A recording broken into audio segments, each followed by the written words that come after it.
Bismillahirrahmanirrahim. Assalamualaikum warahmatullahi wabarakatuh. Selamat pagi dan salam sejahtera untuk kita semua. Alhamdulillah, puji syukur senantiasa kita panjatkan atas kehadirat Tuhan yang Maha Kuasa, karena pada pagi hari ini tanggal 21 Agustus 2024 bertempat di SMA Negeri 7 Balikpapan, kita masih bisa berkumpul untuk sama-sama melaksanakan diseminasi budaya positif di lingkungan sekolah oleh calon guru penggerak angkatan 11 SMA Negeri 7 Balikpapan. Salam dan taslim tak lupa pula kita kirimkan kepada junjungan kita Nabiullah Muhammad Sallallahu Alaihi Wasallam, kepada keluarganya, kepada para pengikutnya. Semoga kita semua bisa mendapat syafaat di yaumil akhir nanti. Amin, amin ya Rabbal Alamin. Yang terhormat Bapak Kepala SMA Negeri 7 Balikpapan, Bapak Murianto SPD MPD. Yang kami hormati Bapak Ibu Wakil Kepala SMA Negeri 7 Balikpapan. Yang kami hormati Bapak Ibu Guru, calon guru penggerak angkatan 11 SMA Negeri 7 Balikpapan, serta yang kami hormati pula Bapak Ibu Guru peserta diseminasi positif. Alhamdulillah, pada pagi hari ini sebelum kita memulai kegiatan, izinkan saya selaku moderator pada kegiatan pagi hari ini membacakan susunan acara. Yang pertama pembukaan oleh MC, yang kedua pembacaan doa, yang ketiga menyanyikan lagu Indonesia Raya, yang keempat sambutan Bapak Kepala Sekolah, yang kelima pemaparan materi diseminasi positif di sekolah oleh calon guru penggerak angkatan 11 SMA Negeri 7 Balikpapan, yang keenam tanya jawab, dan yang ketujuh penutup. Baiklah Bapak Ibu yang sama-sama kami muliakan, untuk kelancaran dan keberkahan acara ini, marilah kita sama-sama mendengarkan pembacaan doa yang akan disampaikan oleh Bapak Sukrila SPDI GR. Dengan ini dipersilahkan.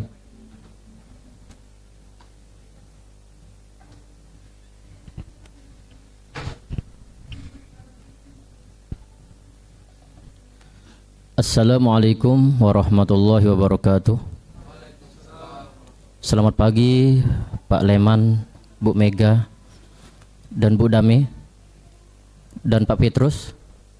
Pada pagi hari ini kita sama-sama berkumpul di sini memulai acara, yakni diseminasi budaya positif di sekolah SMA Negeri 7 Balikpapan.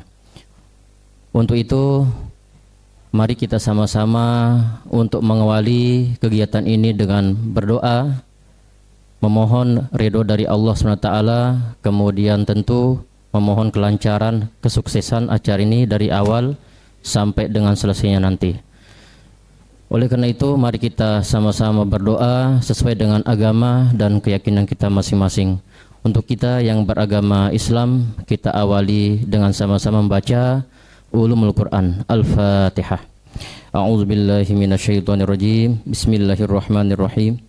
Alhamdulillahi Rabbil Alamin, Ar-Rahmanir-Rahim, Maliki Yawmiddin, Iyyaka na'budu wa iyyaka nasta'in, Ihdinas siratal mustaqim, siratal ladzina an'amta 'alaihim ghairil maghdubi 'alaihim waladdallin. Amin. Amin. Bismillahirrahmanirrahim. Alhamdulillahi Rabbil Alamin, wassalatu wassalamu ala asyrafil anbiya'i wal mursalin, Nabiyyina Muhammadin wa ala alihi wa sahbihi ajma'in. Allahumma ghfir lana wal walidina warhamhuma kama rabbayana shaghira. Allahumma ghfir lana wal walidina warhamhuma kama rabbayana shaghira. Allahumma ighfir lana wal walidina warhamna kama rabbayana shaghira. Allahumma inna nas'aluka fahman nabiyyin wa hifdzal mursalin wa ilhamal malaikatil muqarrabin. Allahumma aghnina bil ilmi wa zayyinna bil hilmi wa akrimna bit taqwa wa jammilna bil afiyah bi rahmatika ya arhamar rahimin. Fafahamnaha Sulaiman wa kullan atayna hukma wa ilma wa sakharna ma'a Daud al-jibala yusabbihna wa at-tayra kunna fa'ilin. Ya hayyu ya qayyum ya rabb Musa wa Harun wa ya rabb Muhammadun sallallahu alaihi wasallam ajma'in. Allahumma rzuqna al-fahma wal ilma wal hikmata wal aqla bi rahmatika ya arhamar rahimin. Allahumma inna nas'aluka ilman nafi'a wa rizqan wasi'a wa amalan mutaqabbala. Allahumma 'allimna ma yanfa'una wanfa'na bima 'allamtana innaka antal alimul hakim. Bismillahilladzi la yadurru ma'asmihi syai'un fil ardi wala bis sama'i wasamil alim. Na'udzu bikalimatillahi tammati min syarri ma khalaq. Na'udzu bikalimatillahi tammati min syarri ma khalaq. Na'udzu bikalimatillahi tammati min syarri ma khalaq. Rabbana atina fid dunya hasanatan wa fil akhirati hasanatan wa qina adzabannar. Wa sallallahu ala sayyidina Muhammadin wa ala alihi wa sahbihi ajma'in. Walhamdulillahi rabbil alamin. Wassalamualaikum warahmatullahi wabarakatuh.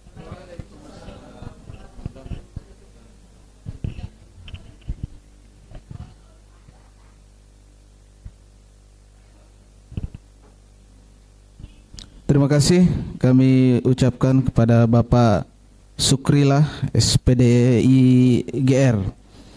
Selanjutnya untuk meningkatkan rasa kecintaan dan nasionalisme kita, marilah sama-sama menyanyikan lagu Indonesia Raya yang akan dipandu oleh Ibu Sri Yunita SPD GR.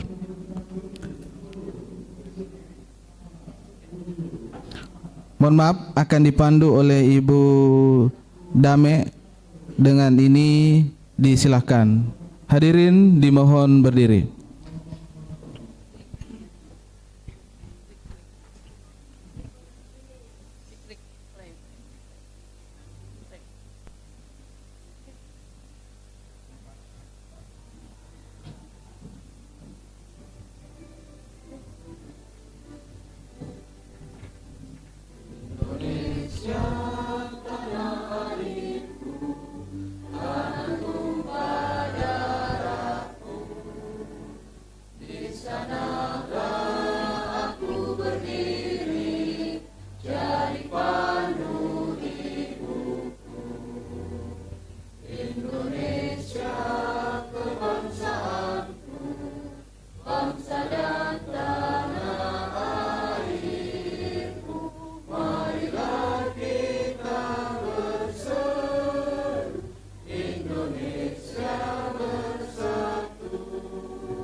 Hadirin dimohon duduk kembali.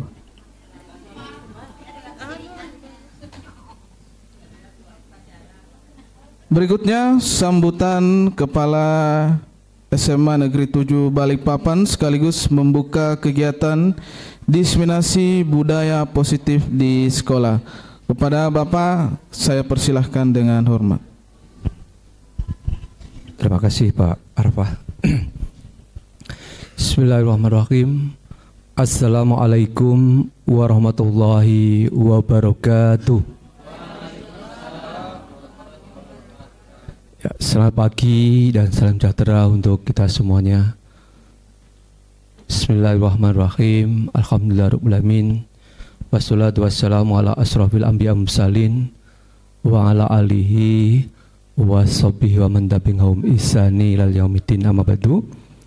Kepada yang terhormat Bapak Ibu Wakil Kepala Sekolah, ini sekaligus calon guru penggerak yang angkatan ke-11, yang kami hormati Bapak Ibu guru dan ada Mas Anang staf administrasi.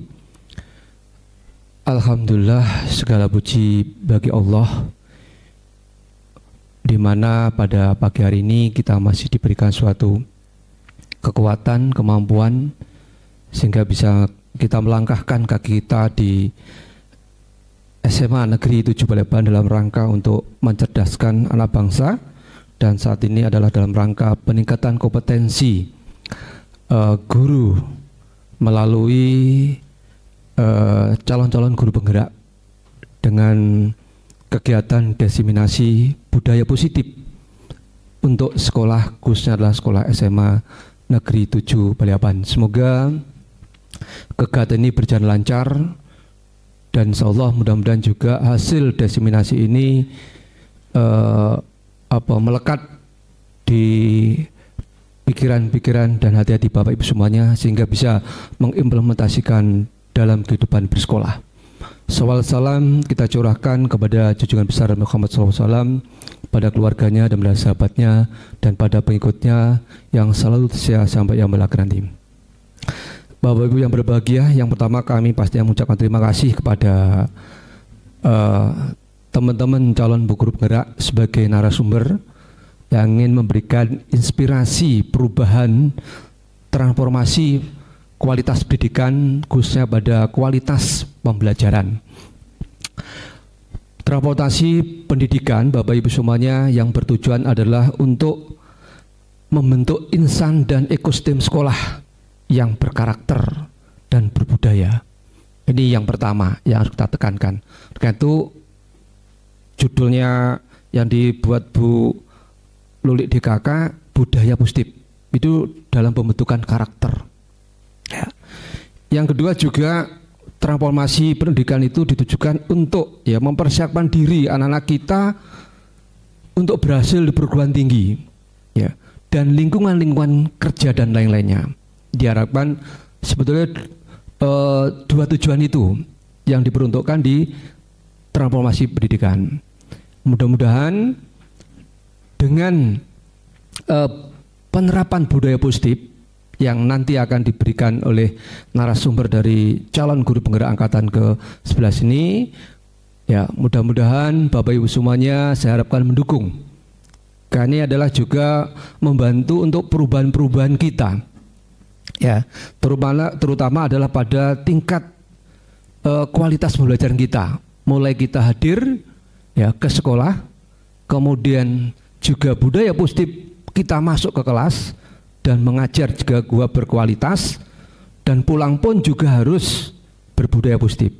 Sesuai dengan aturan PNS banyak macam beberapa saya amati teman-teman pulang lebih cepat. Ini juga tidak sesuai dengan etika kode etik yaitu PNS. Saya harapkan mudah-mudahan dengan budaya positif yang diberikan oleh calon guru penggerak ini, mudah-mudahan Bapak Ibu juga tergerak, bergerak dan menggerakkan ya Bu ya. Kalau tidak salah gitu ya. Itu mudah-mudahan. Yang berikutnya Bapak Ibu, saya juga mengutip dari beberapa kualitas pembelajaran dari transportasi pendidikan selain diberikan oleh Bu Lulik nanti DKK. Yang pertama Bapak Ibu juga, karena kita juga harus sering literasi, ada 9 pilar sebetulnya yang harus kita ubah juga, yang harus kita dorong, kita implementasikan ke dalam mengubah perubahan kualitas pembelajaran di sekolah ini. Yang pertama tidak jauh juga adalah knowledge dan karakter.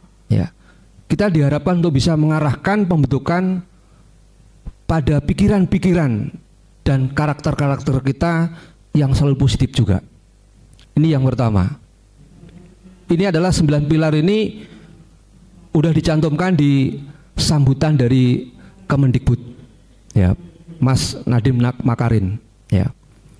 Ini yang pertama, ya. Mudah-mudahan satu persatu nanti dijelaskan oleh Bu Luli, pasti akan juga akan ada hubungannya. Yang kedua adalah penguasaan kontrol diri.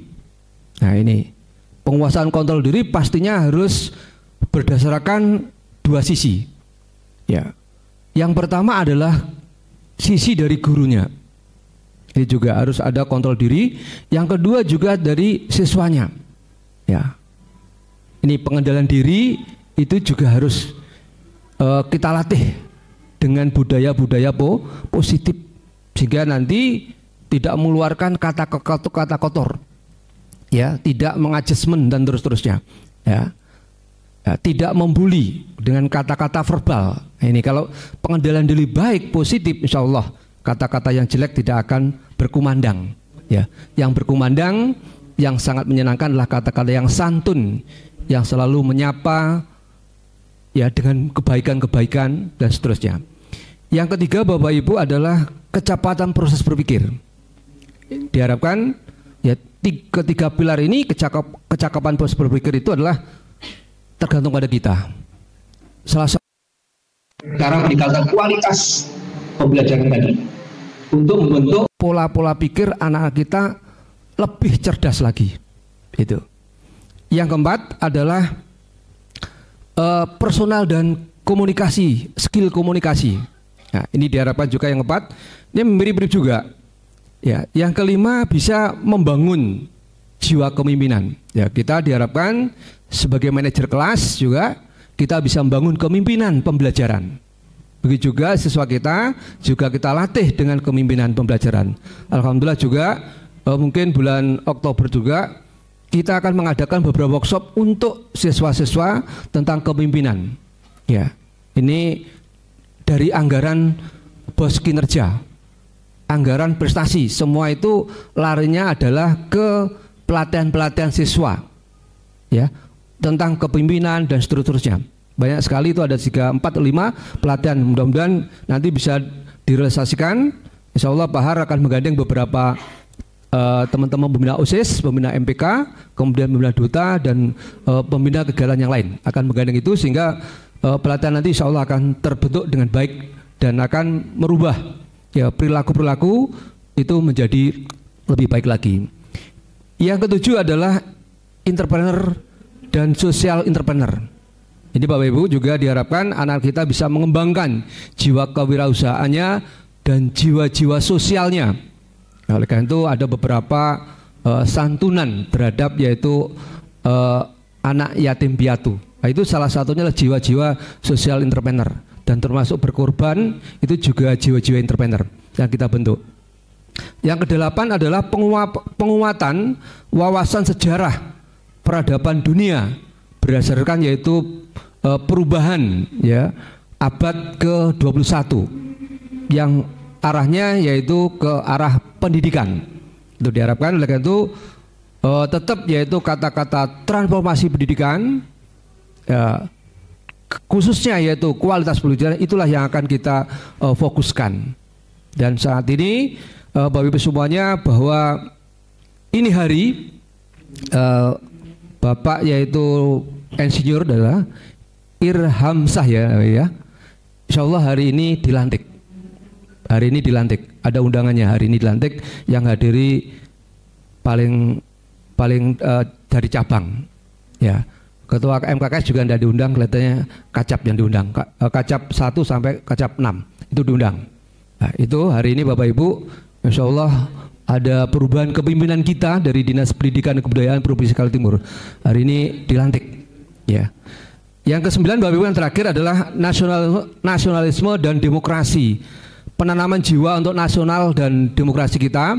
Anak-anak kita oleh itu setiap kali kita melaksanakan upacara itu juga menanamkan jiwa nasionalisme, ya, kebangsaan. Termasuk hari ini adalah memperingati ulang tahun HUT RI yang ke-17. Salah satu juga membentuk karakter-karakter yang cinta terhadap tanah air, walaupun itu adalah sebuah permainan. Tapi di permainan itu ada gotong royong, ada sosialnya, dan lain-lainnya. Yang mudah-mudahan 9 pilar itu juga bisa kita implementasikan dalam kehidupan kita, baik kehidupan kita dalam berkeluarga, terutamalah kehidupan kita juga di dalam bersekolah, tercipta ya lingkungan sekolah kita akan lebih baik lagi. Bapak Ibu sekalian, untuk terakhir mohon maaf saya nanti tidak bisa mendampingin Bapak Ibu semuanya sampai selesai. Sebetulnya hari ini semua kepala sekolah Balikpapan, baik swasta negeri, Balikpapan, PPU dan Grogot, itu ada workshop juga Ibu di Novotel jam 7.30. Saya terlambat saya terlambat karena saya ingin yaitu membuka kegiatan desiminasi budaya positif pada pagi hari ini. Ya mohon maaf bila kami tidak bisa mendampingi. Mudah-mudahan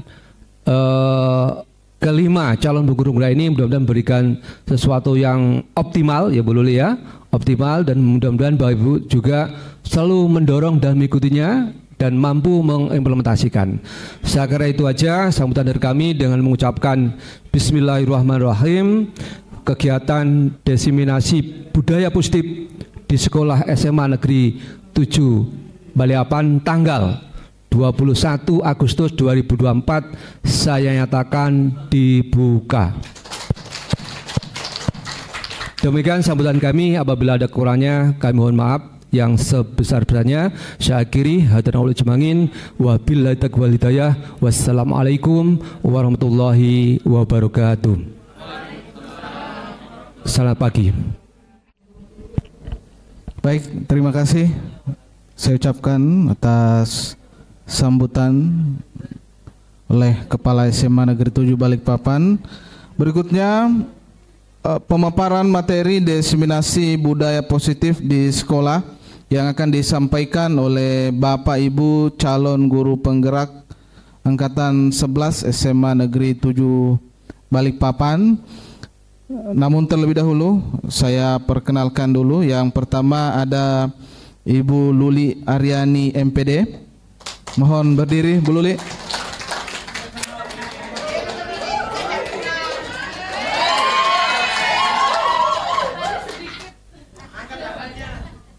Yang kedua Bapak Sultan Esos GR. Mohon berdiri Pak Sultan.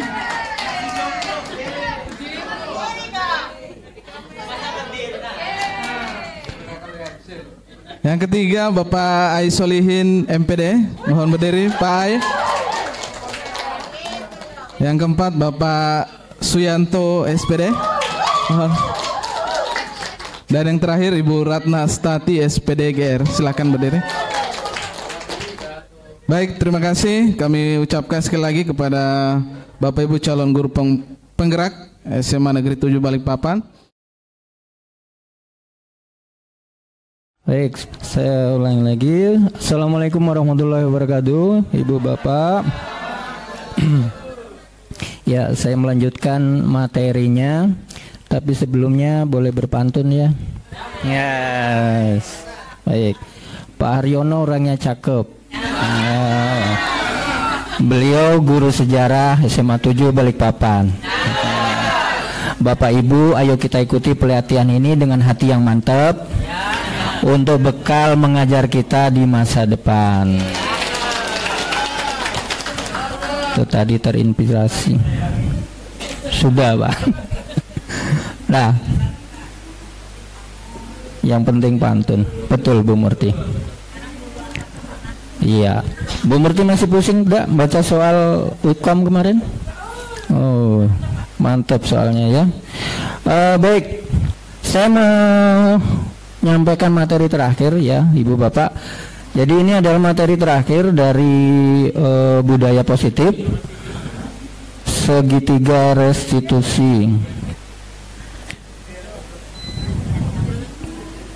Aduh, iya. Kenapa pula?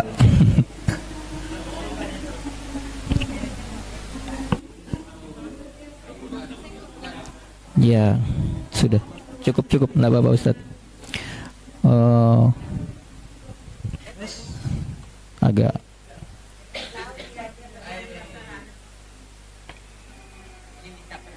ya, minta perhatian dia Pak. Saya tahu dia capek juga sudah. Oke, kenapa segitiga restitusi? Karena nanti yang kita lakukan ada 3 langkah utama, ya. Ada 3 langkah utama.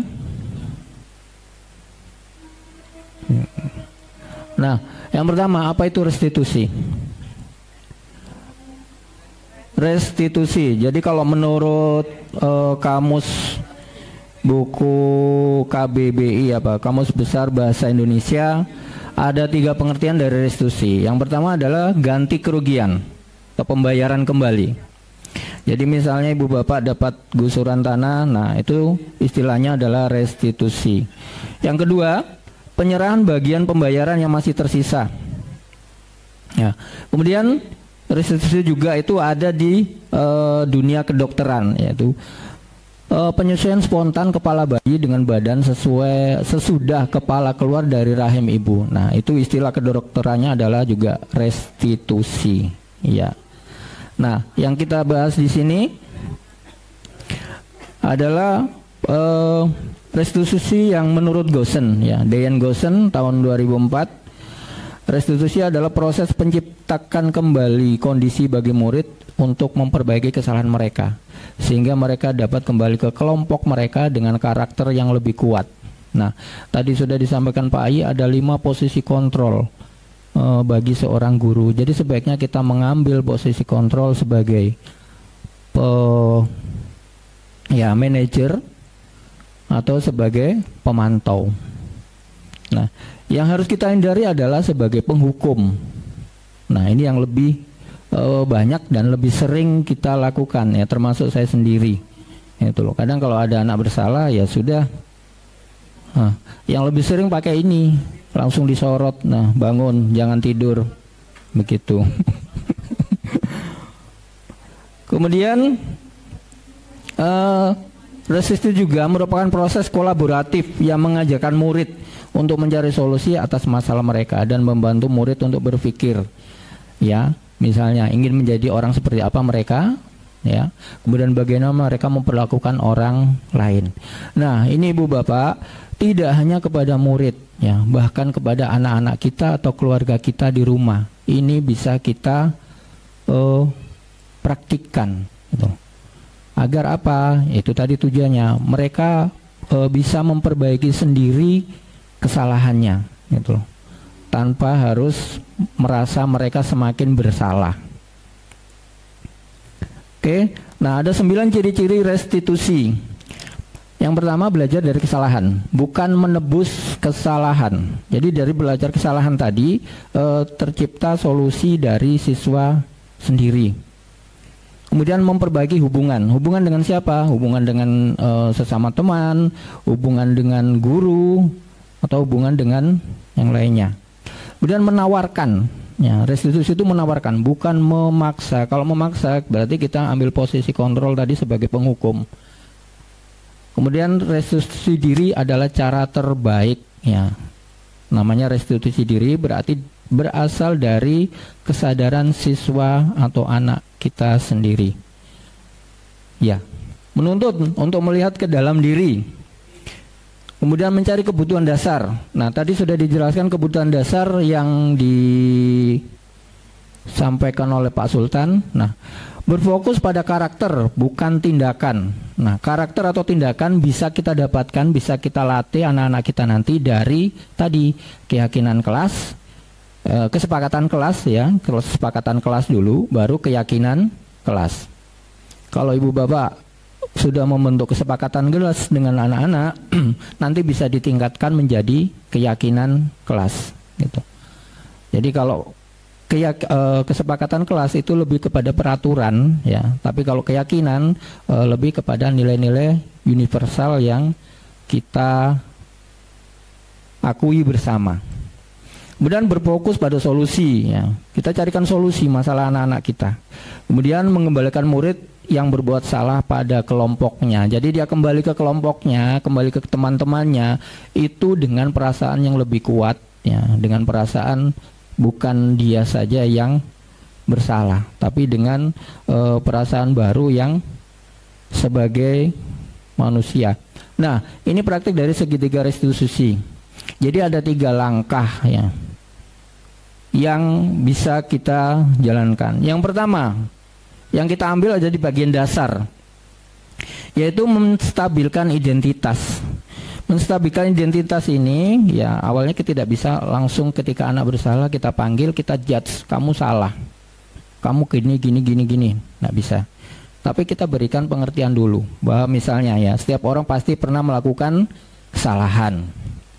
Kemudian, kamu bukan satu-satunya yang pernah melakukan hal ini. Nah, ini secara otomatis bisa, enggak apa-apa, Pak. Aman aja deh. Ya, bisa membuat anak itu tidak langsung merasa minder gitu loh menghadapi kita. Jadi kita persiapkan dulu, kita stabilkan dulu identitasnya, kita stabilkan dulu emosionalnya. Kemudian yang kedua, langkah yang ke atas ya, validasi kebutuhan ya. Mungkin kita bisa pakai kata-katanya, kamu tentu punya alasan mengapa melakukan itu. Adakah cara yang lebih efektif untuk mendapatkan apa yang kamu butuhkan misalnya ya. Dan yang langkah terakhir adalah menyatakan keyakinan. Nah, keyakinan ini kita kembalikan lagi yang sudah disepakati di kelas. Keyakinan kelas apa yang telah disepakati, keyakinan kelas apa yang dilanggar. Nah, kemudian solusinya nanti seperti apa? Itu bukan dari kita, tapi kita tanyakan kembali ke siswa. Oke, nah ini yang pertama, menstabilkan identitas. Kita bisa berkata, berbuat salah itu hal yang manusiawi. Manusiawi kan kalau orang salah. Kemudian tidak ada manusia yang sempurna. Bapak Ibu juga pernah berbuat salah. Kita pasti bisa menyelesaikan permasalahan ini. Bapak Ibu tidak tertarik untuk mencari tahu siapa yang benar, siapa yang salah. Bapak Ibu lebih tertarik untuk menyelesaikan masalahnya. Kalau kamu menyalahkan dirimu sendiri terus-menerus, apa kamu bisa bersikap baik pada dirimu sendiri? Nah, ini contoh kata-kata yang bisa kita pakai untuk menstabilkan identitas anak tadi. Jadi anak tidak merasa gugup, anak tidak merasa minder, anak merasa kita hargai, anak merasa kita perhatikan apa yang diperlukannya. Oke, silakan datang Pak Eka, monggo. Ini menstabilkan identitas ya. Jadi tidak sebaiknya kalau ada anak bermasalah ya tidak kita langsung judge, kita hukum, kita kasih tunjuk kesalahannya, apalagi di depan teman-temannya mungkin. Nah, ternyata ya seperti itu, hal-hal yang termasuk saya juga masih melakukannya. Nah, ini ada cara yang lebih manusiawi lagi ya, karena kita bekerja kan dengan manusia ya, Bapak Ibu Bapak. Siswa-siswi kita ini ya perlu kita manusiakan gitu loh, perlu kita hargai juga, karena ya tujuan pendidikan itu kan salah satunya tadi sudah dijelaskan juga oleh Bu Luli bahwa membuat anak-anak ini kita semakin dihargai. Yang kedua, memvalidasi kebutuhan, yaitu membantu siswa mengenal basic needs, kebutuhan yang ingin dipenuhinya ketika melakukan kesalahan itu. Tadi ada 5 kebutuhan dasar manusia: survival, kasih sayang, apalagi tadi, perasaan, dan lain sebagainya tadi. Ada 5 ya? Iya, sudah siang materinya makanya agak kendor. Nah, yang bisa kita katakan, kamu bisa saja kan melakukan hal yang lebih buruk, tapi kamu tidak melakukannya. Nah, apa yang penting bagi kamu? Kamu pasti punya alasan mengapa melakukannya. Nah, ini perlu kita tanyakan lagi ke anak. Jadi anak dibawa berdialog. Ya, kita tanya. Apa kamu bisa melakukan dengan lebih baik besok lagi? Nah, misalnya kalau anak terlambat, bisakah tidak terlambat lagi besok? Nah, kita tanyakan kembali. Kita tanyakan alasannya. Gitu. Oke, ini langkah yang kedua. Yang ketiga, Ibu Bapak, menanyakan keyakinan. Nah, anak melihat kesalahannya dihubungkan dengan norma sosial dan nilai-nilai yang mendasari manusia berinteraksi dengan orang lain. Nah, ini yang sudah dibuat di kelas tadi.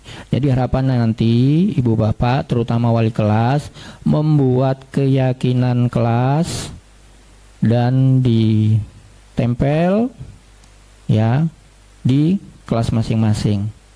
Jadi kalau di kelas itu kan sudah ada papan peraturan ya.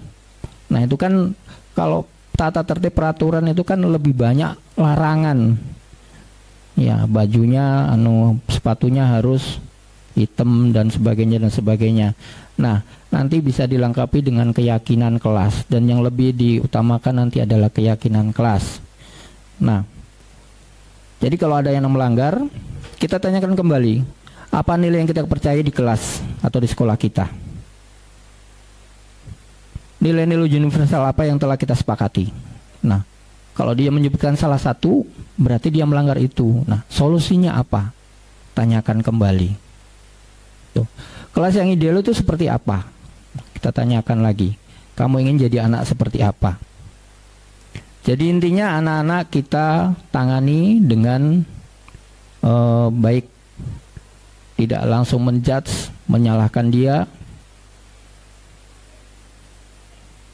Kemudian ini, jadi kalau 3 langkah tadi sudah kita laksanakan dan serasa anak itu belum begitu paham, kita bisa melakukan intervensi 30 detik istilahnya ya.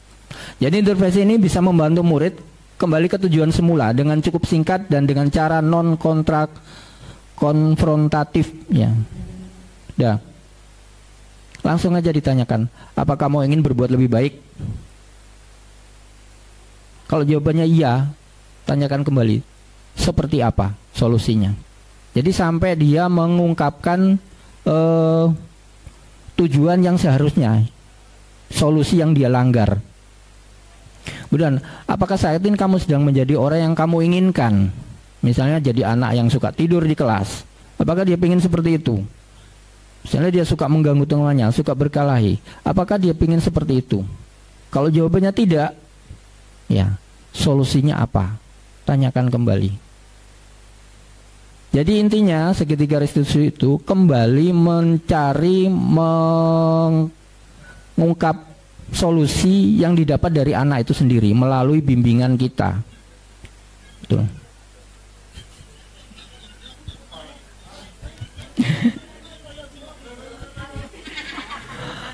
Apakah kamu ingin lebih baik? Ya, apakah kamu ingin berbuat lebih baik? Langsung intervensi 30 detik. Ya. Oke. Nah, jadi itu Ibu Bapak, ini ada beberapa intervensi atau beberapa komentar yang bisa kita lakukan nanti ya. Apakah yang kamu lakukan sudah sesuai apa yang kamu inginkan, peraturannya apa? Nah, kan seperti itu. Dikembalikan lagi ke siswa. Tentu saja dengan dasar-dasar tadi ya, kesepakatan kelas yang sudah dibuat, keyakinan kelas yang sudah dibuat. Oke. Baik. Jadi sebisa mungkin Ibu Bapak kita menghindari pertanyaan yang seperti ini, menghakimi. Retoris itu tidak perlu jawaban, ya. Contohnya, memang kamu nggak tahu ini jam berapa, kan nggak usah dijawab. Tuh, mendikte, menyindir, merendahkan harga diri, membandingkan, hilang. Situ, ya. Mengancam, menyudutkan orang layak dapat hukuman, menyudutkan orang selayaknya dapat hukuman, ya. Ya. Jadi kita hindari yang seperti ini. Ini deskripsinya, contohnya, idenya agak masuk akal, ya, ya. Nanti kamu kesulitan sendiri. Ini contohnya menghakimi. Jadi sebaiknya yang kita lakukan, kita tanyakan adalah pertanyaan positif dengan dukungan, ya. Jadi kita dukung siswa itu. Misalnya, bisa tolong diceritakan idenya sampai bisa jadi produk yang kayak gimana. Nah, dan seterusnya ada di seperti ini ya. Oke, jadi kita hindari. Nah, disiplin yang memanusiakan, nanti hasilnya kepatuhan dan kesadaran. Mana yang lebih kita inginkan? Anak yang patuh atau anak yang sadar? Sadar dengan peraturan, dengan keadaan kondisinya sendiri, dengan motivasinya sendiri. Jadi kalau anak patuh itu hanya sebentar. Begitu kita tinggal, dia bisa kembali ke awal lagi. Mana yang bertahan lebih lama, siswa yang patuh atau yang sadar? Nah itu tadi. Jadi siswa patuh itu hanya sebentar aja, Bang. Sebentar, bentuk kepatuhan hanya sebentar, ya. Kemudian ini, jadi tadi ya kembali mengapa kita perlu menghindari menghakimi, retoris, mendikte, menyindir, merendahkan harga diri, membandingkan, menyalahkan, mengancam dan menyudutkan orang layak dapat hukuman. Kenapa? Karena kalau secara ilmu ini kejiwaan kita bisa membangunkan reptil tidur. Mohon maaf ya, ini saya juga baru tahu kemarin. Brain kita, otak kita itu masih ada sebagian itu yang mirip sama dengan mamalia, sama dengan reptil, ya. Ya, bukan mama lemon. Jadi gambarnya seperti itu. Ini gambaran dari ahli ya, Bu ya, Pak, bukan saya yang membuat itu. Jadi yang perlu dikembangkan adalah otak luhur. Contoh kita membangun otak reptil itu. Nah ini 3 lantai otak ya. Kita memaksa anak ya, karena dia menjawab dengan membuat dirinya aman.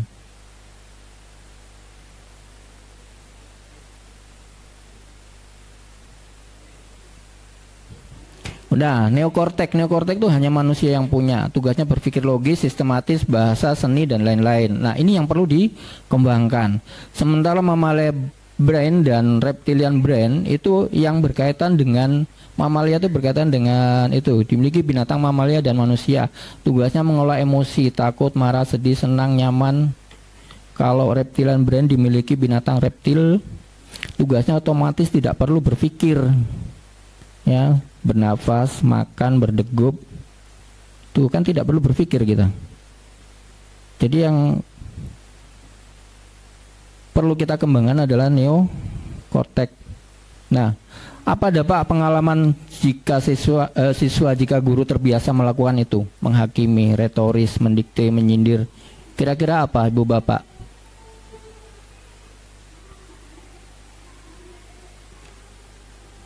Apa dampak psikologisnya bagi siswa?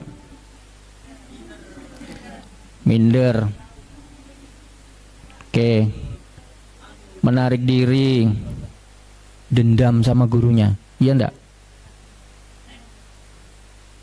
Tuh, jadi itu perlu kita hindari. Jadi jangan sampai seperti ini. Ayo, jangan sampai kita nanti anak-anak sudah lulus, dia bikin tweet, dia bikin status IG seperti ini. Ya. Saya didedikasikan untuk Bu Titi, guru BK yang bilang saya gak bakalan masuk PTN. Maaf, saya kumlot. Nah, nanya kumlot, bisa. Atau lain. Nih. Nah, iya satu-satu. Ininya sensitif. Sabar. Wali kelasnya sendiri yang bilang bahwa jurusan bahasa pas SMA adalah buangan, mustahil bisa berkembang. Ini anaknya bisa kuliah. Tuh. Ya, ini contoh. Lagi, buat guru SMP aku yang dulu bilang aku goblok, nah maaf ya, dan mengejambak cuma gara-gara jawaban aku salah. Kita tidak ada yang seperti itu ya Bu ya, Pak ya. Nggak boleh. Saya kuliah dan keliling pameran kemana-mana, bawa ibu saya pameran di Ritz-Carlton di Inggris, ya, dan ngerasain rasanya menjadi tamu VIP, ya. Ini tweet nyata loh di media massa. Jadi yang salah siapa ini kalau seperti ini? Gurunya yang disalahkan. Nih, wali kelas lagi. Saya galau ya jadi dokter dan masuk UI. Dalam kelas saat keadaan kelas penuh sesak dan hening. Makasih Bu, setidaknya guyonmu gak merusak mentalku. Ya. Dapat salam dari pasienku, dia jadi dokter.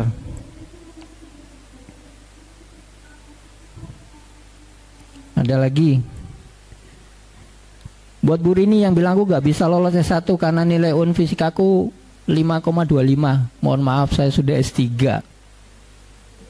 Doktor.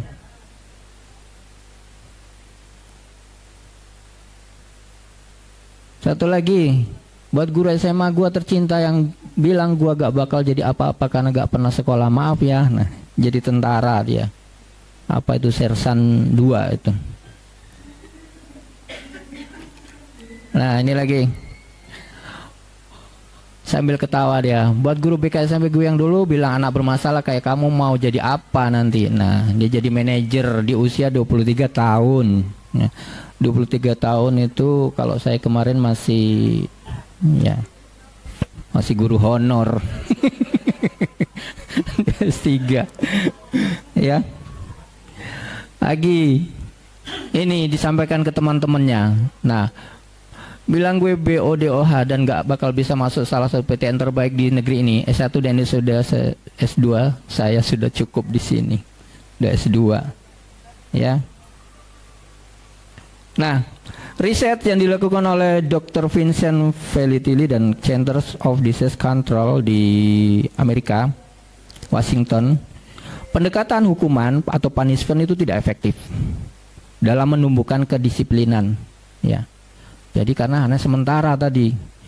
Nah, sekolah di Walla Walla, Washington di bawah kepimpinan Jim Spolder mengganti hukuman dengan disiplin positif. Hasilnya berhasil menurunkan tingkat perkelahian dan tindakan tidak disiplin hingga 75%. Jadi kalau sekolah di Amerika itu biasa Ibu Bapak ya, namanya kelahi, bully ya. Karena tidak seperti budaya di kita di sini diseragamkan, disamakan, sama rata. Kalau di sana sekolah masing-masing, yang kaya ya kelihatan kaya sekali, yang tidak punya ya tidak punya. Jadi lebih rawan pembulian. Ya. Bahkan pernah kita dengarkan anak saking jengkelnya dibully dia bawa pistol sekolah, temannya ditembak. Tuh. Oke, jadi bisa kita praktikkan budaya positif ini di sekolah kita biar hasilnya nanti lebih baik anak-anak didik kita. Kemudian survei dari Dr. Catherine Wenzel of University di Maryland.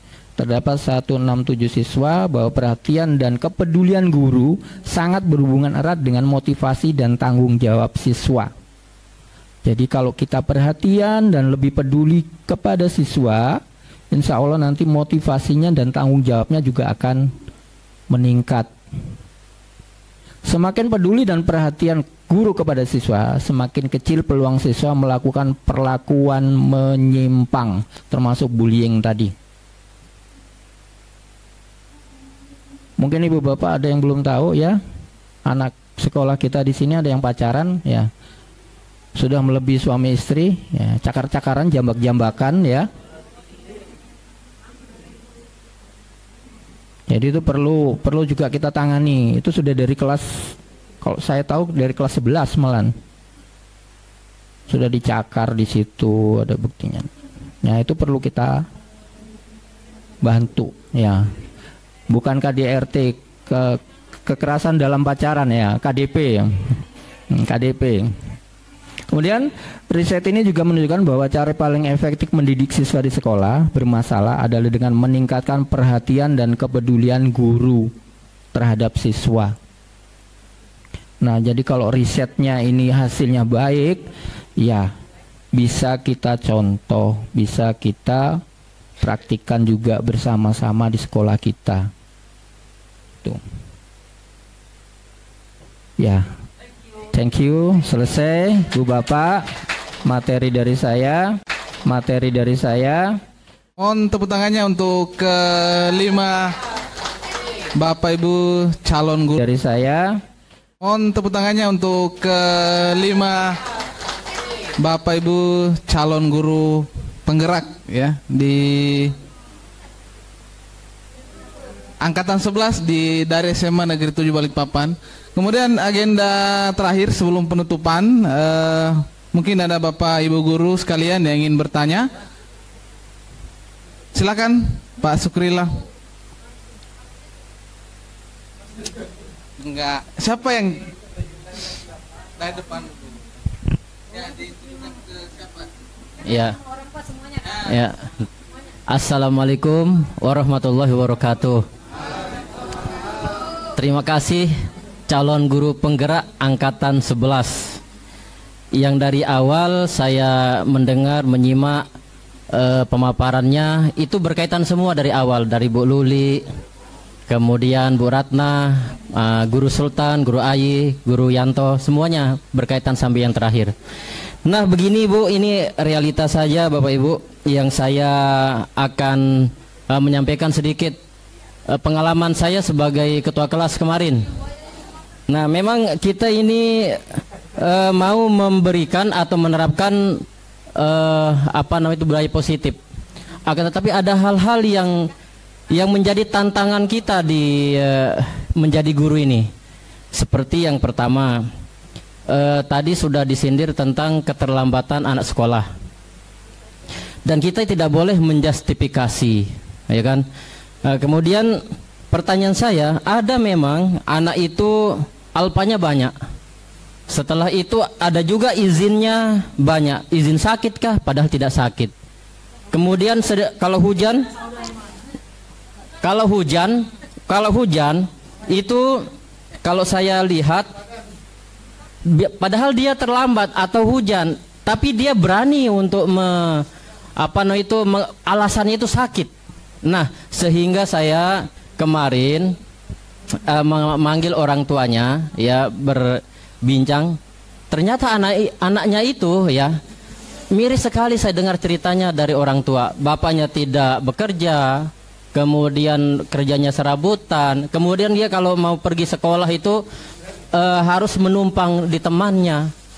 Nah, bagaimana kita sebagai guru ini menyikapi hal itu? Apakah kita orang tua atau sebagai guru itu memberikan sedikit sumbangankah dari mana?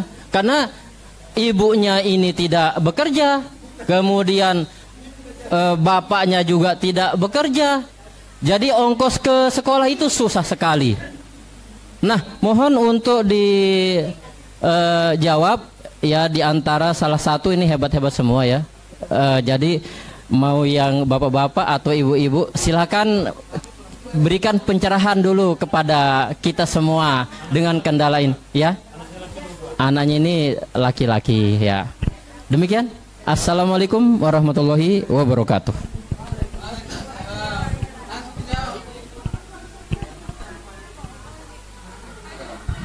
Maaf, sebelum saya menjawab, nanti Bapak Ibu yang bertanya mohon di depan. Jadi nanti di sebelah sini ya. Ya, tadi. Tapi suaranya ada, ini tadi Bu Ratna sudah merekam. Nanti ke depan ya Bapak Ibu ya. Ya. Oke. Boleh ini yang menjawab, boleh Pak Yanto, boleh Pak Ayi, boleh Pak Sultan, boleh Bu Ratna. Kalau saya sih senang aja menjawab. Silakan. Baik Pak Sukrillah. Kalau saya jawabnya begini. Jadi kolaborasi Pak, tidak bisa kita selesaikan masalahnya sendiri.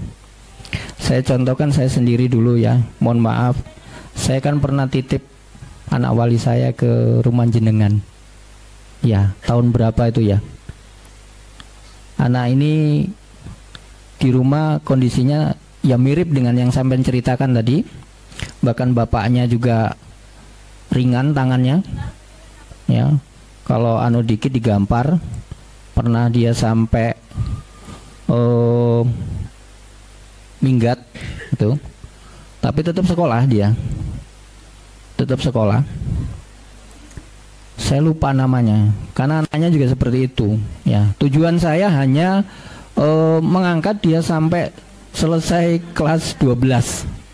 Itu, sesudah kelas 12 dia mau kemana, kan sudah dapat ijazah, saya kembalikan ke orang tuanya.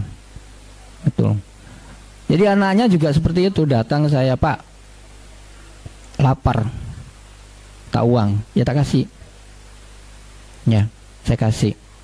Kemudian dapat bantuan juga jadi dari almarhumah Ibu Yayu Sudarini. Ya, saya libatkan beliau karena beliau juga kelas 11-nya adalah wali kelasnya.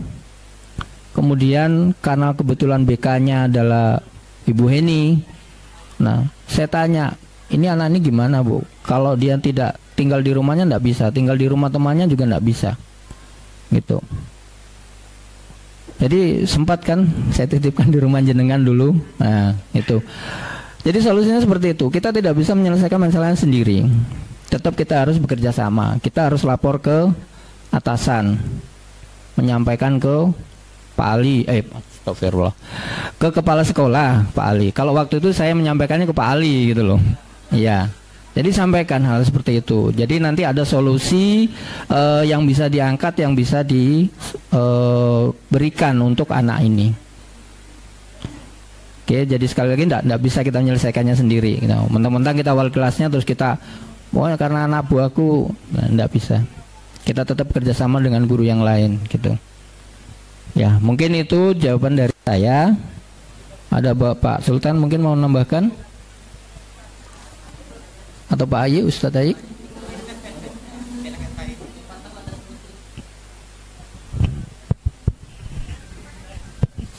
Cek satu. Baik, terima kasih Pak Sukrilah telah bertanya ya. Saya juga bingung menjawabnya, saya kayak apa gitu ya. Oke, tapi mungkin begini Pak Sukrilah, setiap kita ini adalah persoalan-persoalan yang timbul ya dari anak-anak kita. Maka yang pertama respon kita adalah kita respon positif dulu, ya. Kenapa? Kalau kita belajar dari teori-teori yang tadi, ya memang kalau kita tiba-tiba langsung menjustifikasi anak dan lain sebagainya, nanti tidak akan ketemu persoalannya ya. Bahkan penyelesaiannya pun nggak akan ketemu. Nah, oleh karenanya apa yang disampaikan Pak Yanto tadi sudah betul ya. Jadi yang pertama adalah kita gali dulu informasi. Kenapa si anak ini sering terlambat dan seterusnya. Ya, digali informasinya. Bahkan mungkin bukan hanya dari anaknya. Kenapa anaknya kadang-kadang bisa jadi anak-anak bisa berbohong juga kan? Maka setelah itu kita libatkan juga orang tua, cari informasi ya. Tadi Pak Sukla sudah betul itu, tanya anaknya, kemudian panggil orang tuanya, komunikasi ya. Nah setelah itu kemudian kita mencari solusinya seperti apa. Nah seperti tadi contohnya, anaknya, keluarganya ini keluarga anggaplah nggak mampu ya, atau afirmasi itu kalau bahasa sekarang ya. Nah maka kemudian ya kita sampaikan kepada Bapak Kepala Sekolah sebagai pemangku kepentingan ya yang paling tinggi di sekolah ini. Sampaikan. Kenapa? Karena ini penting juga. Kita dari teman-teman Bapak Ibu guru tuh banyak kok yang punya keinginan untuk membantu tuh banyak. Ya. Ya, jadi termasuk Bapak Kepala Sekolah juga biasa membantu ketika anak-anak yang tidak punya ongkos ke sekolah. Nah artinya di sini kolaborasi penting. Kenapa? Karena persoalan itu tidak akan ketemu jalannya kalau kita tidak saling bekerja sama. Maka dari mulai wali kelas, kemudian berkoordinasi dengan orang tua, ya, berkomunikasi dengan anaknya dan seterusnya, sampai kemudian kepada pemangku kepentingan, sehingga kemudian bukan hanya kita tahu masalahnya, Bapak Ibu ya, tetapi juga harapannya supaya persoalan yang ada ini ya ada solusinya ya. Dan anak-anak kita banyak kok yang sukses. Tadinya tidak punya ongkos pergi ke sekolah, kemudian dari Bapak Ibu guru ada yang membantu. Nah seperti itu mungkin dari saya, terima kasih. Kalau ada yang mau menambahkan monggo silahkan. Ada yang mau menambahkan atau cukup Pak Sukrilah? Sudah cukup? Oke, terima kasih. Silahkan mungkin ada yang lain Bapak Ibu.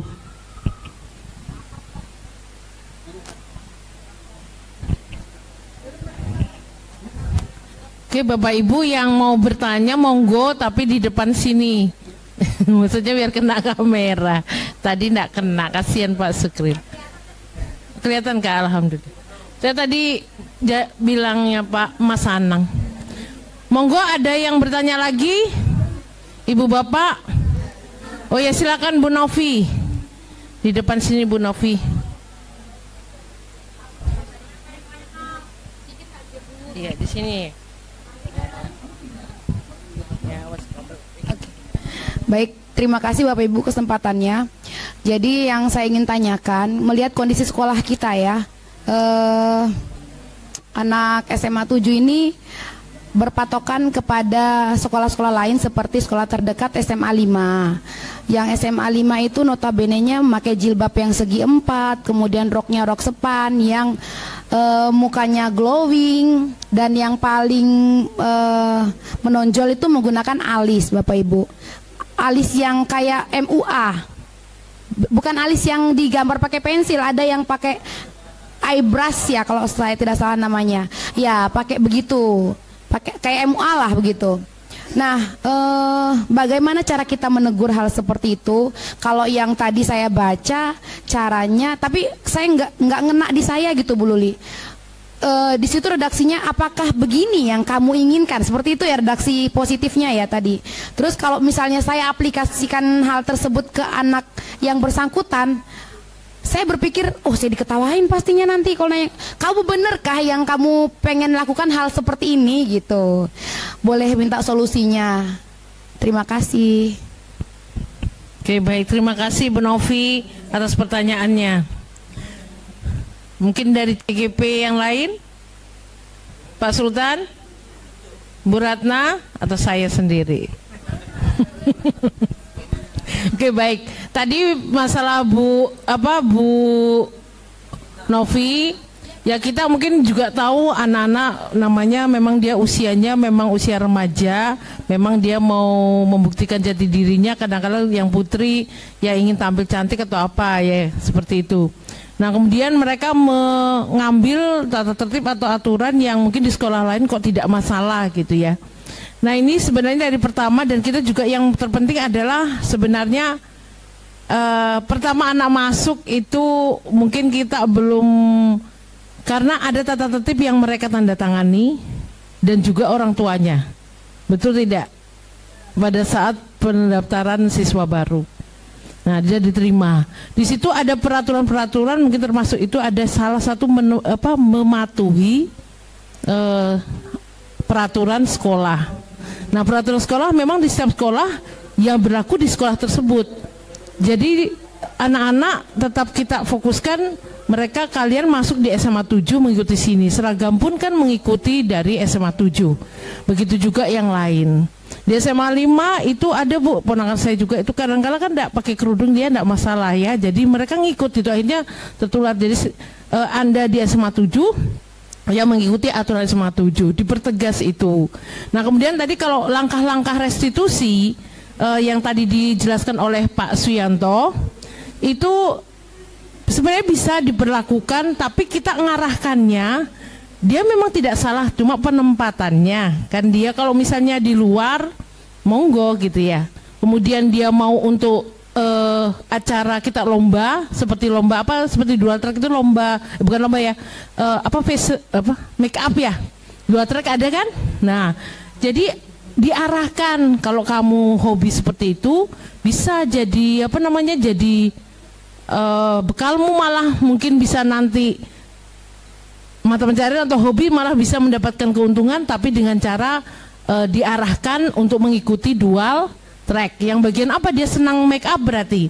Kan ini anak ini tidak semuanya, hanya beberapa anak saja. Kalau yang lain tetap masih kok saya lihat tidak ada ya maksudnya semua menor enggak kan? Anak-anak tertentu. Jadi tidak semuanya. Nah, itu diarahkan Bu Novi. Karena ada dual track dia bisa, tapi kita ngarahkannya seperti itu tadi penjelasannya, memakai restitusi. Maksudnya gini, inti ke depannya, karena hukuman tadi itu adalah hukuman tuh mendadak, kemudian efeknya sangat berdampak. Gini saja, seperti saya dulu pernah pengalaman, misalnya guru matematika Akhirnya saya nggak suka matematika. Kenapa? Itu kalau dia di depan pintu, itu sudah berdiri saja, sudah takut semua, udah panas dingin. Kenapa? Karena pengajaran dia masuk, dikasih dia menerangkan hanya 5 menit saja. Baru dikasih soal, dia tidak hafal nama, cuma yang kacamata. Oh 2 orang Pak, maju 2-2. Itu menyelesaikan tugas di depan papan tulis sampai benar. Kalau tidak benar, berdiri di pojok ruangan, kaki 1 diangkat. Terus sampai hampir habis 3/4 di depan. Terakhir baru yang ranking 3. Satu kelas ranking 3, maju tidak bisa. Ranking 2. Ranking 2 bisa.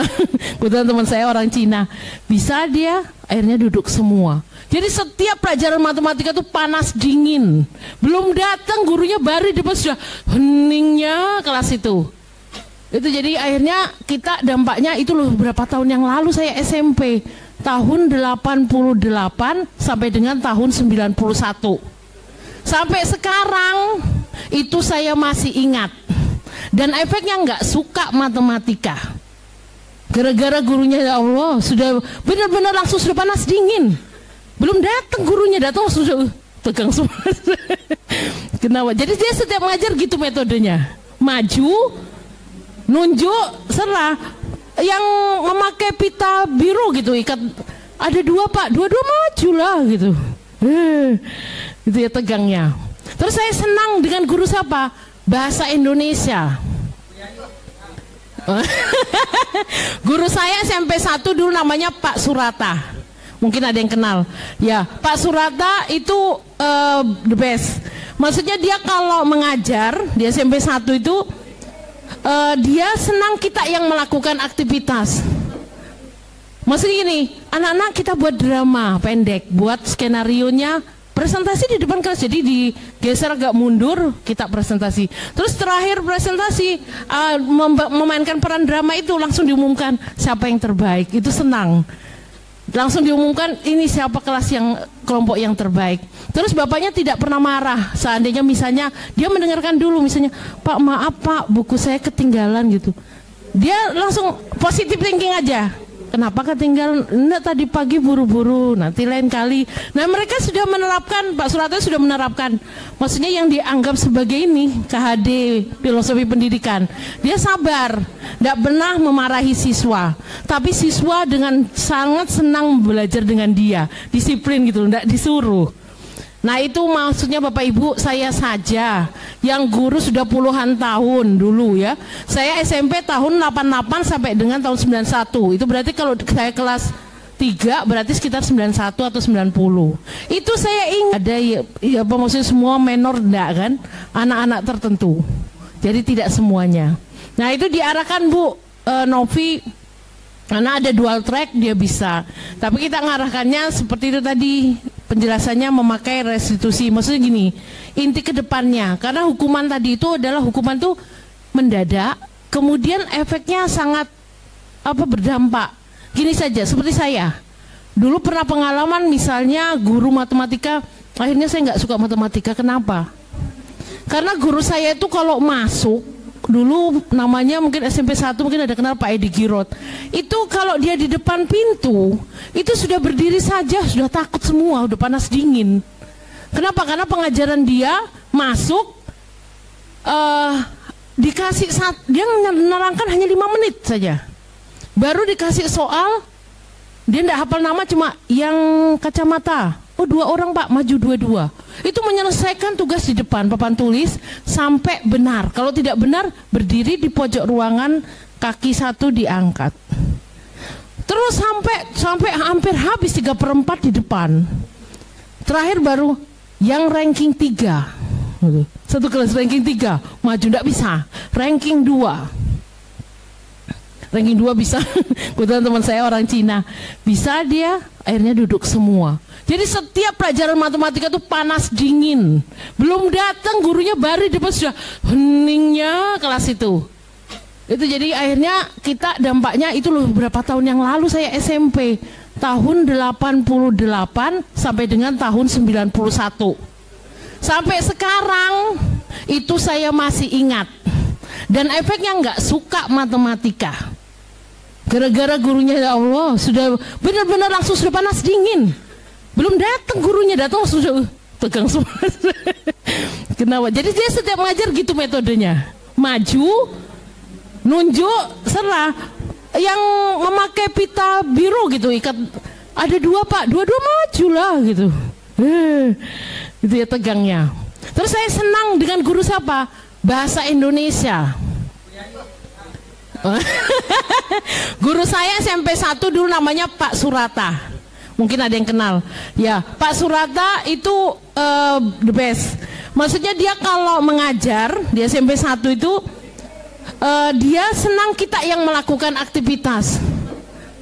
Maksudnya gini, anak-anak kita buat drama pendek, buat skenarionya, presentasi di depan kelas. Jadi digeser agak mundur, kita presentasi. Terus terakhir presentasi memainkan peran drama itu langsung diumumkan siapa yang terbaik. Itu senang. Langsung diumumkan ini siapa kelas yang kelompok yang terbaik. Terus bapaknya tidak pernah marah. Seandainya misalnya dia mendengarkan dulu misalnya, Pak maaf Pak, buku saya ketinggalan gitu. Dia langsung positive thinking aja. Kenapa ketinggalan? Enggak, tadi pagi buru-buru, nanti lain kali. Nah mereka sudah menerapkan, Pak Surata sudah menerapkan. Maksudnya yang dianggap sebagai ini, KHD, filosofi pendidikan.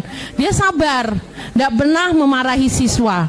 Tapi siswa dengan sangat senang belajar dengan dia. Disiplin gitu, tidak disuruh. Nah itu maksudnya Bapak Ibu, saya saja yang guru sudah puluhan tahun dulu ya. Saya SMP tahun 88 sampai dengan tahun 91. Itu berarti kalau saya kelas 3 berarti sekitar 91 atau 90. Itu saya ingat. Mana guru yang menyebabkan saya tegangnya minta ampun. Gimana mau belajar, otaknya tidak bisa berfungsi ke depan. Saya ngerjakan itu tidak bisa berfungsi, kita gemetar. Maksudnya ini nggak tadi apa ya? Ini tidak samaan, gimana ya tadi yang caranya? Saking tegang mikirkan diri sendiri. Akhirnya apa? Berdiri di pojok. Diri sudah di pojok, satu angkat kaki. Gitu ya. Jadi itu. Terus ada guru ekonomi Pak Joni. Itu baik juga SMP 1. Dia sering ulangan mendadak tapi orangnya baik. Jadi masih santai gitu, paling enggak. Terus ada lagi guru geografi, saya lupa Pak siapa. Itu kalau saya duduk paling ujung kena 2 kali juga. Itu ya, jadi enggak, Pak Amir bagus Pak Amir. Nah jadi itu Ibu Bapak, maka Ibu Bapak ingat saja kalau kita memarahi siswa dengan metode hukuman ya Bu Novi misalnya kita dan bapak-bapak yang lain, itu kita akan teringat. Jadi kita lebih baik mengingat kita dulu waktu sekolah, siapa sih guru kita yang kita senangi. Pasti kita ingat terus kesan yang baik. Tapi kalau kita juga punya pengalaman yang tidak menyenangkan seperti saya tadi, apalagi gurunya pernah mukul ya, itu mungkin ingat terus ya. Sakitnya enggak seberapa tapi kesannya terlalu lama. Nah itu nanti dia ingat terus. Jadi Ibu Bapak ingat saja waktu sekolah dulu bagaimana sih guru favoritnya gitu ya.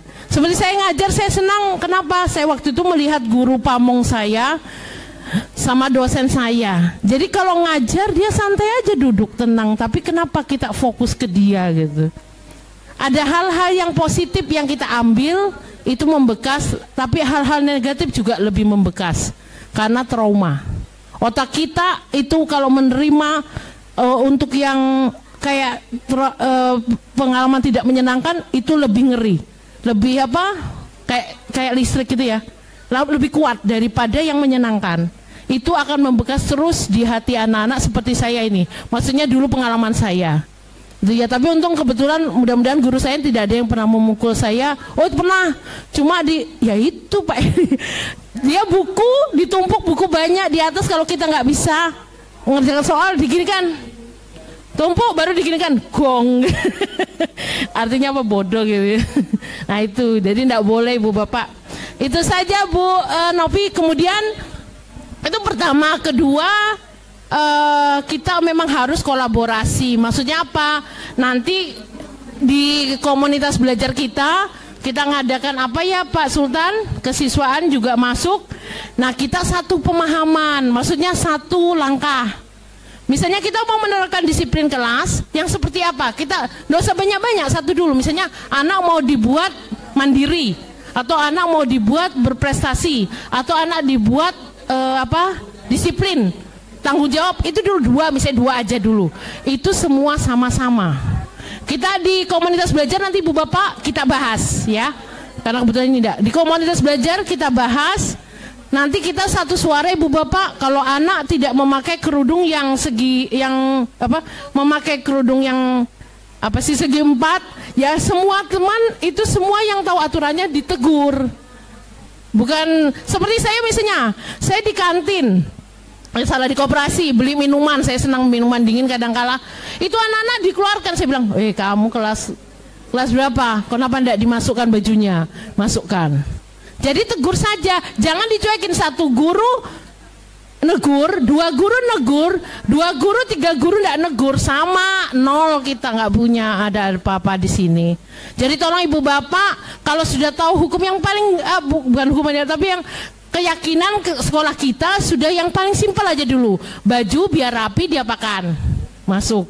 Nah jadi tolong Ibu Bapak kalau nanti menemukan siswa dimanapun Ibu mengajar ataupun bukan anak yang Ibu ajar, tapi anak SMA 7, tolong diminta merapikan bajunya dengan cara yang baik dan sopan, ya. Kamu mau terlihat bagaimana, berantakan atau cantik atau cakep, tapi semuanya Ibu Bapak. Kalau saya aja yang menegur, Pak Mur yang menegur, atau beberapa guru yang menegur, yang lain tidak, anak-anak itu jadinya tidak disiplin. Kenapa? Dia merasa enggak apa-apa kalau sama ibu ini gitu ya. Jadi dia nanti di kelas ganti-ganti dia, jadi akhirnya enggak konsisten. Akhirnya gagal kita. Oke, itu saja Ibu Novi. Bagaimana? Ada tambahan? Oh ya, silakan Bu Ratna. Oke, baik, terima kasih banyak untuk pertanyaan Bu Novi. Tadi salah satunya itu ada kalimat-kalimat yang kayaknya bingung ini kalau dipakai itu gimana ke anak-anak gitu ya. Nah tadi ada sedikit penjelasan juga, memang ada beberapa kalimat-kalimat yang seperlunya bisa dipakai gitu ya Bu Novi.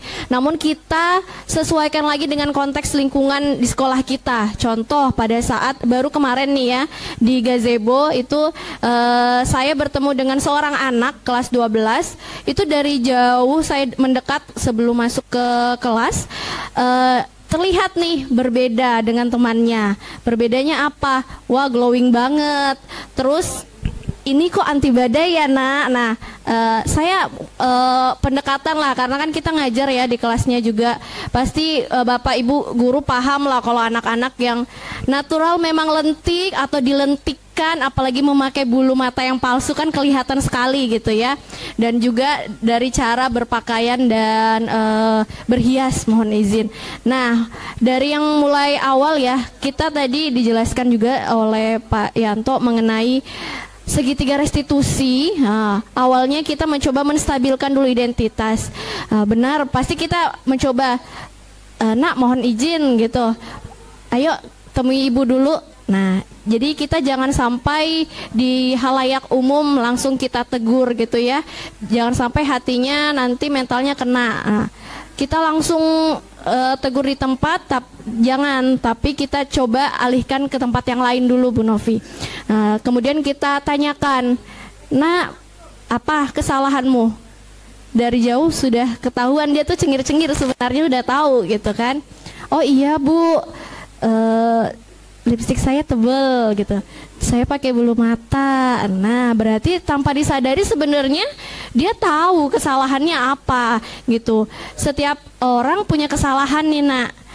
Sebenarnya berhias itu nggak salah, tapi penempatanmu gitu ya, belum waktunya di sekolah. Mungkin kalau kamu pada saat ada acara di luar, ya kan, ada kondangan, monggo silahkan kayak gitu ya. Kita kan nggak mungkin nanya apa yang kamu butuhkan, kira-kira betul atau tidak gitu. Pasti lo butuh saya Bu biar cantik, jawabannya gitu anak-anak ya kan Bu, biar cantik Bu, gaul. Nah jadi kita ubah aja Bu, nggak apa-apa dengan bahasanya Ibu, sesuaikan dengan lingkungan sekolah kita ya Bu ya. Nah yang terakhir itu ada yang namanya meyakinkan nilai. Nah bagaimana kesepakatan kita? Nah, mohon maaf ya Bapak Ibu, sebenarnya anak-anak kita sebelum masuk di SMA 7 pada saat pendaftaran mereka juga sudah siap menerima konsekuensi jika tidak menjalankan tata tertib, ya, ditunjukkan dengan tanda tangan mereka dan juga orang tua pada saat kita penerimaan siswa baru. Jadi jika kita menegur ananda kita yang dimana melanggar tata tertib, itu mereka pasti tahu betul apa konsekuensi dari pelanggaran tersebut. Jadi untuk menjawab pertanyaan Bu Novi, itu saja, sesuaikan saja bahasanya Bu Novi dengan konteks lingkungan sekolah kita. Nah, kalau di sekolah-sekolah lain memang mungkin lingkungannya mengizinkan gitu, sesuai dengan kesepakatan dan keyakinan mereka, boleh memakai baju yang agak ketat atau dengan rok span seperti itu, tetapi keyakinan di sekolah kita tidak. Nah, jadi kita sesuaikan lagi dengan konteks lingkungan dan keyakinan kelas tata tertib yang ada di sekolah kita. Dari saya cukup sekian Bu Novi, mungkin dari CGP lain ingin menambahkan. Dari Waka Kesiswaan terutama mungkin Pak Sultan. Monggo. Oke, terima kasih. Pertanyaan dari Bu Novi dan Pak Sukrila tadi itu memang ada di sekolah kita ini berkaitan dengan siswa-siswi kita yang memang ada masalah, ya.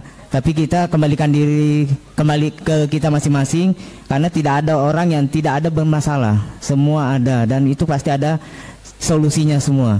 Nah, tadi berkaitan dengan apa yang disampaikan Bu Novi itu sudah tepat sekali. Apa ini kita harus bertanya, jangan kita langsung di depan temannya langsung kita, kamu itu tidak punya akhlak, ya, sudah miskin, bodoh misalnya, ya kan. Kadang kita itu tiba-tiba keluar emosi sehingga anak itu membekas bahasa kita itu di pemikirannya. Nah, itu tadi yang disampaikan oleh teman-teman dari CGP itu ada segitiga restitusi, dan tadi yang saya sampaikan masalah kebutuhan. Mereka itu sebenarnya menginginkan kebebasan, tapi bukan bebas sebebas-bebasnya, karena ini adalah pendidikan, ya. Jangan kita biarkan, jangan menanamkan di pemikiran anak itu hak kamu, nak, hak asasi manusia. Ya, bahaya kalau hak asasi manusia itu tidak ditempatkan pada tempatnya, ya, karena ada aturannya, terutama berpakaian, ya. Tadi siswi ada yang berdandan berlebihan, ya. Kalau di kelas 10 Bapak Ibu, kemarin saya sudah sampaikan pada saat MPLS, dengan saya membawa tanda tangan 3 lembar tanda tangan bermaterai 10.000. Itu pun orang tuanya saya sudah sampaikan juga pada saat diundang. Nah, ini tapi dampaknya untuk kelas 10 itu dia mencontoh kelas 11 dan 12, ya, kelas 11 dan 12. Dan memang ada beberapa, ya, terutama kuku, ya, kuku yang diwarnai, ya, bukan cuma berdandan berlebihan, mukanya itu glowing, ya, ya, karena bukan waktunya. Tadi betul disampaikan oleh Pak Suyanto masalah segitiga restitusi. Kita mau validasi dulu, kita panggil baik-baik, ya. Nah, kenapa memang Bapak atau Ibu panggil kamu ke sini? Pasti dia akan menyampaikan apa yang telah dia lakukan. Nah, kalau masalah aturan itu setiap kelas sudah ada. Bapak Ibu wali kelas yang di kelasnya tidak ada tata tertib itu nanti disampaikan, biar kita buatkan, karena kemarin kita sudah buat, tapi karena ada kelas yang kok bisa hilang gitu, ya, nggak bisa menjaga. Itu adalah punya sekolah, bukan punya kesiswaan ataupun sapras, ya. Jadi tata tertib itu langsung tunjukkan aja di situ masalah pakaian, nggak usah kita dibandingkan dengan SMA 5, SMA 4, karena kita kembalikan lagi ke anaknya. Mau enggak? Tadi ada kan katanya di sini tidak boleh membandingkan. Artinya ke SMA 7 harus siap dengan aturan. Konsekuensinya apa? Kita jangan melihat tetangga, karena masih berbeda aturan, ya. Kita aja bertetangga, ada yang punya mobil besar, ada yang kecil, ada yang tidak, ada yang jalan kaki, ada yang tidak bisa jalan. Kan itu semua. Jadi terima kasih buat Pak Ustaz Sukrila dan Ibu Novi atas pertanyaannya. Berarti ada punya kepedulian Bapak Ibu. Kita harus peduli, jangan cuek. Kita guru ini harus menjadi teladan. Anak-anak kalau tidak mau terlambat ya Bapak Ibu jangan terlambat, karena dilihat. Karena ada anak-anak itu menyampaikan, Pak kok guru terlambat, kenapa Bapak tidak panggil? Loh kok saya disuruh panggil? Itu kan wilayahnya kepala sekolah, ya. Tapi Bapak Ibu juga harus memberikan teladan supaya kalau anak-anak itu kita memvalidasi masalahnya, dia bisa jujur dan tidak mengaitkan dengan Bapak Ibu guru yang terlambat. Kalaupun hujan itu sering terjadi, banjir, kita maklumin. Tapi kalau terang, terlambat juga, hujan lebih-lebih, ya. Terus pulang cepat tadi yang disampaikan oleh Bapak Kepala Sekolah. Akhirnya siswa juga ikut-ikutan cepat pulang lewat pagar, ya. Jadi mungkin itu saja. Ke masalah budaya positif ini memang luas dan bukan cuma kepada peserta didik, tetapi kita sebagai pendidik harus menjadi teladan dan menuntun murid-murid kita menjadi lebih baik, menemukan kodratnya sendiri, karena mereka ibarat bibit tanaman. Kita adalah petani, ya, kita adalah petani, tukang kebun, ya.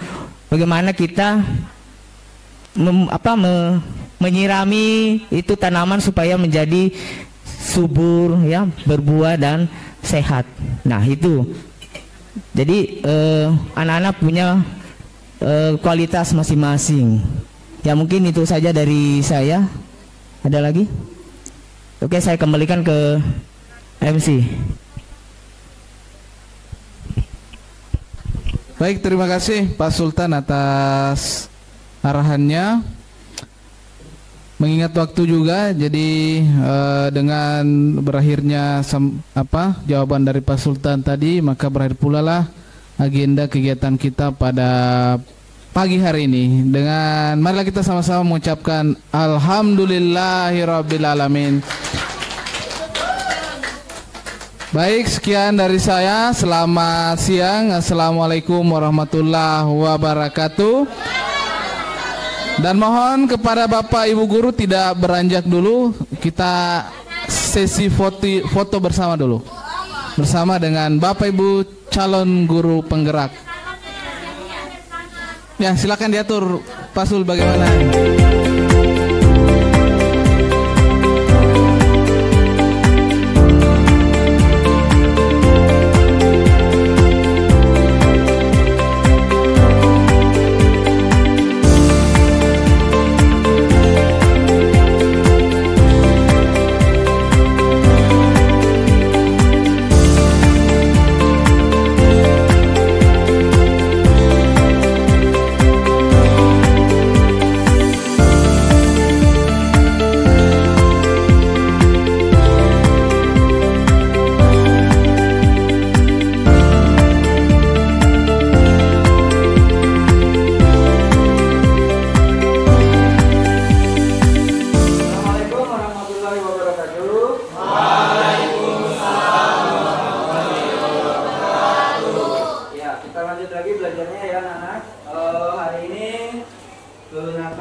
Kemudian buka Chrome dan menuju ke laman situs ini akupintar.id dan menuju ke tes gaya belajar.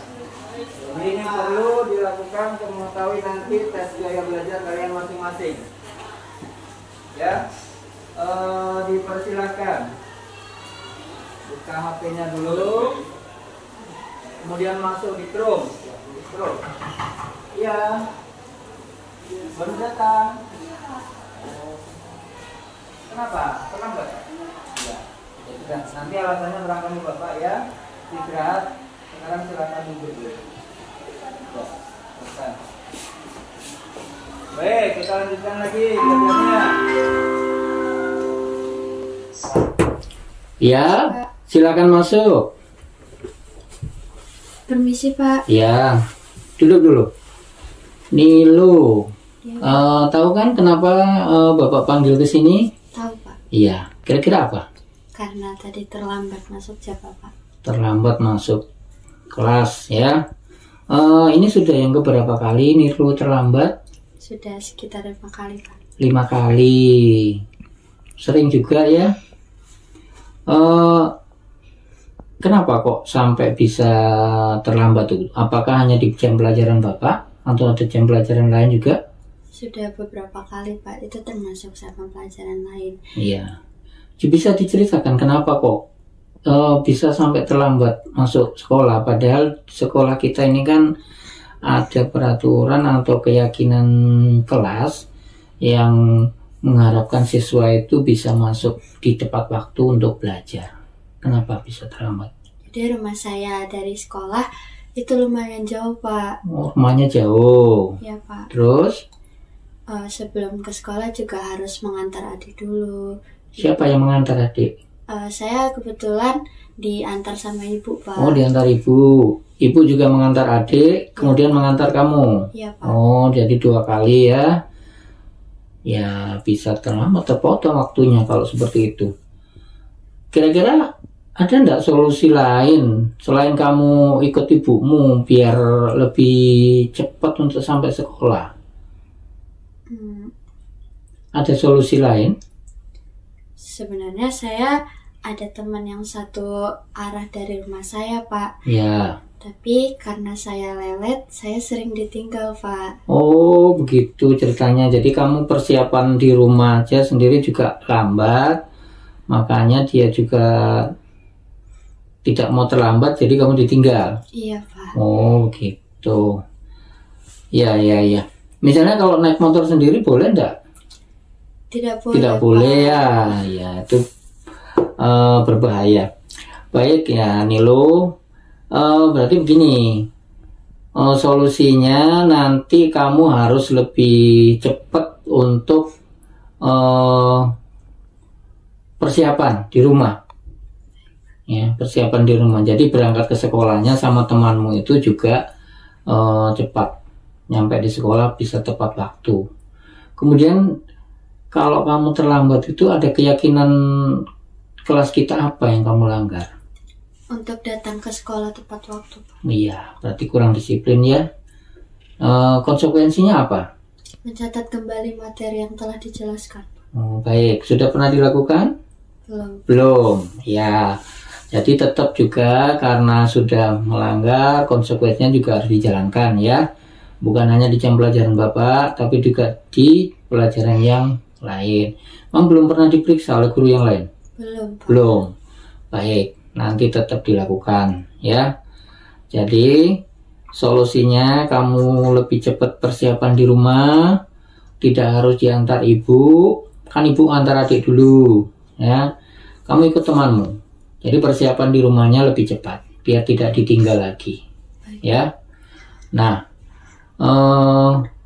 kemudian konsekuensi dari keterlambatannya kemarin tetap dijalankan ya, mengejar ketinggalan pelajarannya, mencatat kembali di buku catatan, nanti hasilnya ditunjukkan ke Bapak, biar Bapak laporkan juga ke guru yang lain. Itu saya bisa, ya. Jadi jangan diulang lagi, biar nanti sama-sama enak, kamu belajarnya juga enak, sekolah kita juga berjalan dengan tetap tertib. Ya, sudah. Mungkin dari Bapak itu ya. Ya, Pak. Boleh kembali ke kelas. Ya. Baik, Pak. Terima kasih. Mohon maaf lagi, Pak. Ya, sama. Saya Nilo Putu Puja Widiani.